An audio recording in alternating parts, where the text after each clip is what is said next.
Darren Espanto inamin na naging magkarelasyon sila ni Kylene Alcantara. Inamin ng singer-host na si Darren Espanto na nagkaroon din sila ng panandaliang relasyon ng actress-performer na si Kylene Alcantara. Sa panayam kay Boy Abunda, isiniwalat ni Darren na may basehan kung bakit may mga nagsusumikap na i-ship sila ni Kylene. Ayon kay Darren Espanto, hindi niya masasagot na yes or no ang patungkol sa naging relasyon nila noon ni Kylene Alcantara dahil parang puppy love lamang ang naramdaman nila noon sa isa't isa. Ayon pa kay Darren, kahit ang It's Showtime host na si Vice Ganda ay may alam din sa nakaraan nilang relasyon ni Kylene Alcantara. Dahilan kung bakit sila tinutokso ng komedyante noong bumisita sa It's Showtime si Kylene.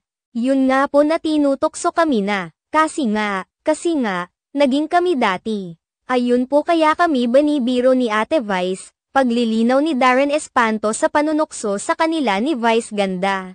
Nagkahiwalay umano silang dalawa ni Kylene Alcantara noon dahil sa hindi pagkakaunawan. Subalit, matapos ang mahigit 6 na taon nang muli silang magkita at naging matured na pareho ay napag-usapan na nila ang hindi pagkakaunawaan noon. Bagamat hindi na sila nagkabalikan bilang magkasintahan, naging okay naman silang pareho at muling naging magkaibigan. Inamin naman ni Darren Espanto na kadalasan talaga sa nagiging dahilan ng hiwalayan ay ang misunderstanding lalo na sa kanila noon ni Kylene Alcantara kung saan pareho pa silang mga bata. Matatandaan na marami sa mga madlang kapuso ang kinilig sa kina Darren Espanto at Kylene Alcantara noong naging guest sa show ang aktres bilang pag-welcome sa It's Showtime sa GMA7. Bukod pa rito nagsimulang i-ship ng mga netizens sina Darren Espanto at Kylene Alcantara matapos ang isyu nila ni Mavi Legaspi at Cassie Legaspi. Si Kylene ay ex-girlfriend ni Mavi,